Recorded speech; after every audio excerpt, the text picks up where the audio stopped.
Hey y'all, what's up? I'm Sabrina and welcome back to my book nook. So, where do I even start? So sorry guys about this year-long hiatus. It was not expected, it was not planned. You know, when I went into my first year of college, I did not expect to be as busy as I was. I actually tried filming a video I think it was December, but fun fact, my phone actually got erased. So I lost everything, but I decided to finally make my return. I mean, I've been wanting to make another video for a long time. I just miss this channel. I miss uploading. I miss I don't know, reading comments and talking to you guys. The book nook, it never leaves you. So yeah, I'm really excited to be able to make another video and hopefully slowly make my way back into posting more on this channel. So today I was just planning on doing a quick little vlog. Fun fact, it's actually the most wonderful thing ever. I live a 1-minute walk away from a bookstore. Half of it is a used bookstore, which is literally a dream come true.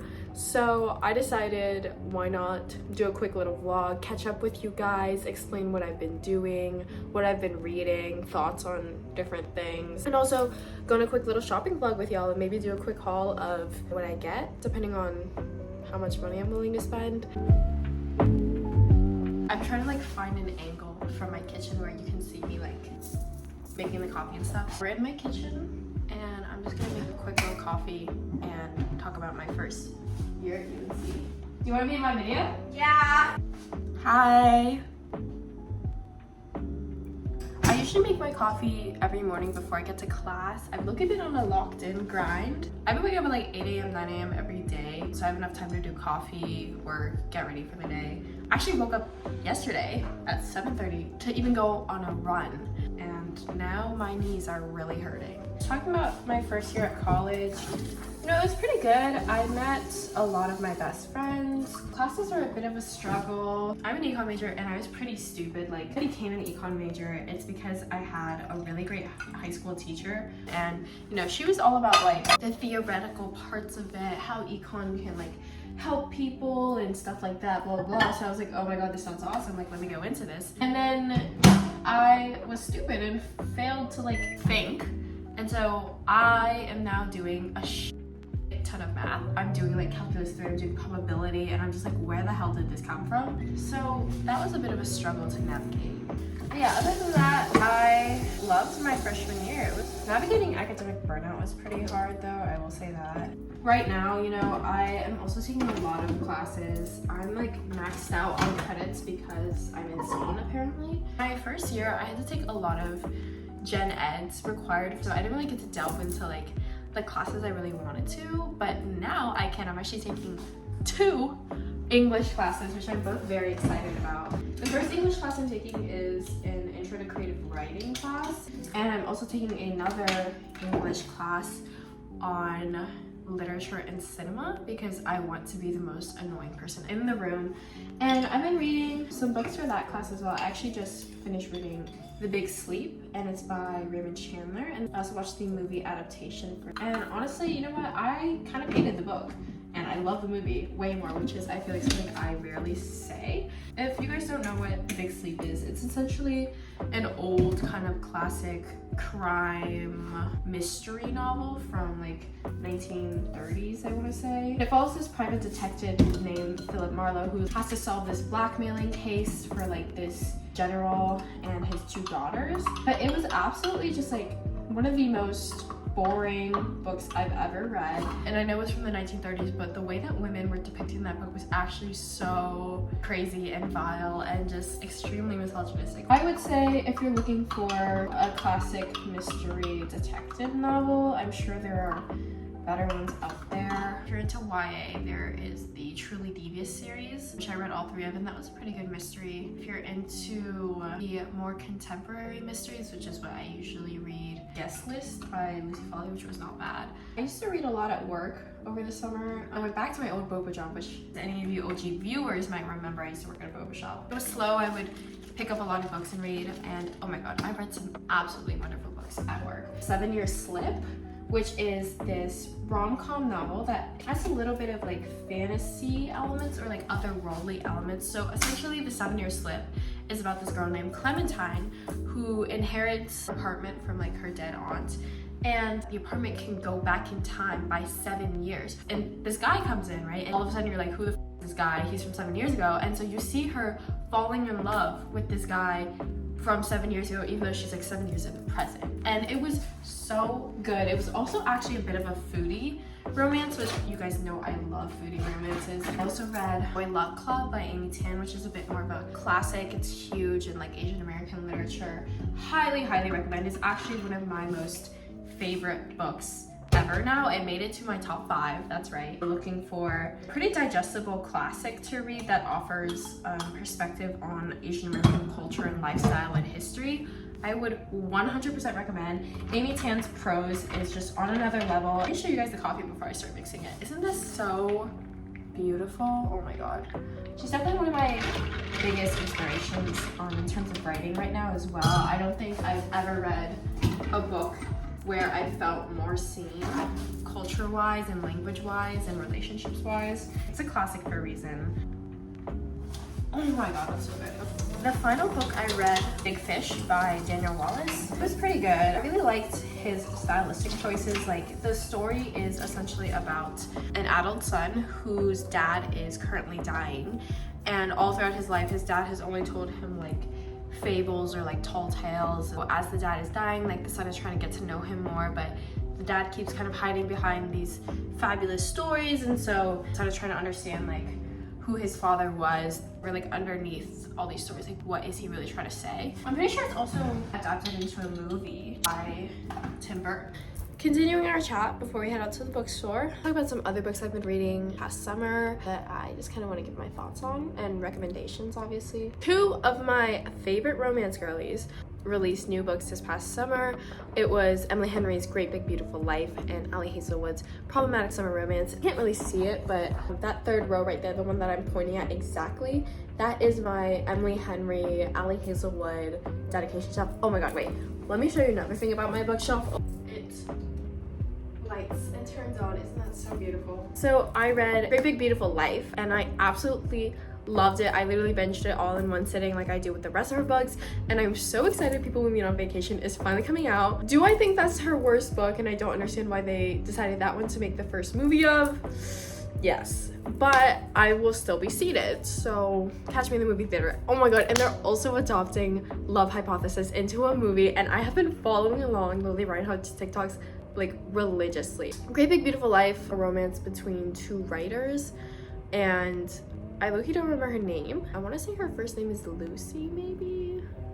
But she gets the chance to interview and write the autobiography of this old Hollywood starlet. I'm going to find out she's competing with another writer for the same chance. And so, obviously, they end up falling in love and blah, blah, blah.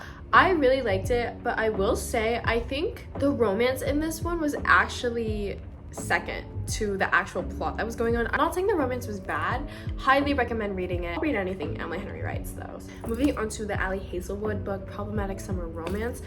Oh my god. I also read that in one sitting, and yes, I read it at work because I'm not ashamed. What do I have to be ashamed about? So Problematic Summer Romance involves the same characters from Not in Love, which is one of her previous books. It follows Maya, who is Eli's younger sister, who ends up being involved with her brother's very much older best friend. So like, it's a problematic summer romance, and it was actually so well done, and I loved it so much. And I'm actually so upset that Ali Hazelwood was bullied off of all of her social medias for a couple months because of a stupid Hunger Games opinion. Did I agree with her opinion that Peeta was useless? No, but also, did you expect the lady who writes Raylo fanfiction to be on Team Peeta? Like, I don't know. I think it's ridiculous, especially considering Ali Hazelwood is one of like the only female authors to really like uplift minority authors and talk about what's going on. She's been so vocal about Palestine. I just thought it was kind of crazy that like this is the author you guys choose to cancel. Like, this is the one you choose to cancel, not Sarah J. Maas, not Colleen Hoover. Like, this is who you choose to cancel. I read a Kurt Vonnegut book back in May called Sirens of Titan. It was a birthday gift and I really liked it. I like Kurt Vonnegut. I'd love to read some of his other books. I definitely have Slaughterhouse-5 on you know, my TBR. Speaking of TBR, one thing about me, and hopefully that a lot of my returning viewers will know, is that I have been trying to practice being more sustainable with my consumption of books. I've decided to just kind of cut back on, you know, the excessive amount of hauls I used to do. Like I would be buying like 8, 9, 10 books a month, and it was just kind of a lot, which I'm trying now to just be more sustainable and mindful of like how many books I buy, being really intentional with what I want to buy. So that's why these past few years I've been buying a lot from used bookstores specifically, or only really buying books that I know for a fact that I will read or like. So over the past few months I've been curating a new TBR list of books that I sincerely want to read rather than just adding random books. So later we're going to be looking for books on those TBR. I don't really know if I'll be able to find a lot of them, especially because we're going to the used book section, which has a lot of older books, and a lot of the books I have on there are a bit more contemporary, but we'll see. But yeah, I'm just gonna read off some of the books of my TBR and like give my thoughts on them and why I want to read them. And also, if you guys want to check them out as well, I would definitely recommend giving these titles a look. I can't personally recommend them because, you know, I haven't read them. I don't like recommending books I've never read, obviously. Hiatus, which is the new R.F. Kuang novel that just came out. I still haven't read Babel, but I was a huge fan of Yellowface, which if you haven't read, I highly recommend. Yellowface is also one of my favorite novels of all time. I love R.F. Kuang, so that's why I've been looking out for Catabasis, but I kind of want to give Babel a read before I read Catabasis. I know they're not related, but they're both really thick novels. Next book is also another book that is out by an author I like, and it's Emperor of Gladness by Ocean Vuong. I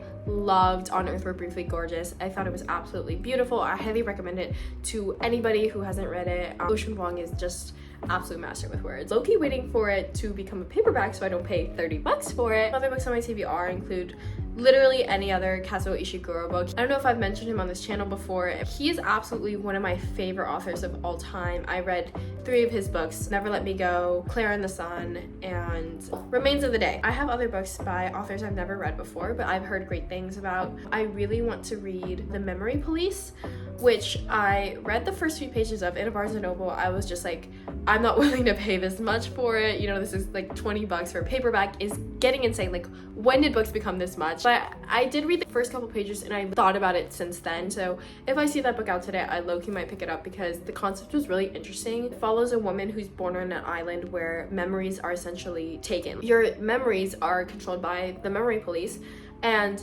they essentially like control what you can remember and what you can't, what concept you understand and what you can't. And so this lady who's born on this island, she starts writing down stuff. I don't remember why, but it's like a really cool kind of sci-fi dystopian type of book, which I really love that genre. Next book is a book that I've been recommended a lot by one of my friends. It's Demon Copperfield. I'm sure you guys have heard of this book. It's been making its rounds. It won a bunch of prizes, and it's a modern retelling of David Copperfield, but like through Appalachia. I also read the first couple pages of it, and it honestly seems really good. My only thing is like the length is low-key crazy. Like it's like this big. But yeah, that's like pretty much everything on my TBR right now. So we're gonna go head out and see what they have, and then maybe do a little book haul after, but yes, we shall see.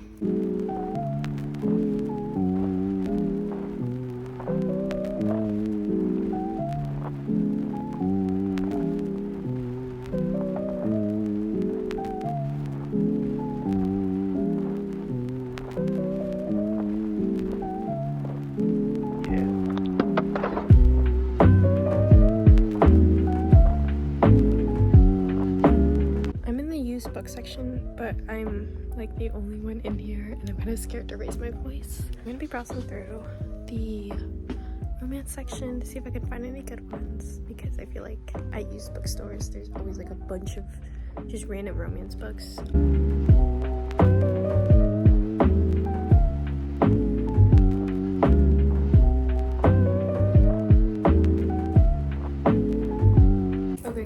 Just got back home and I was deciding between these 2 books and I just got them both because why the not? Like, okay, here's my reasoning because if I read this book like the first literally like 5-10 pages weeks ago and I'm still thinking about it, like like I'm gonna read it, you know what I mean? I'm actually really happy that I was able to find this book.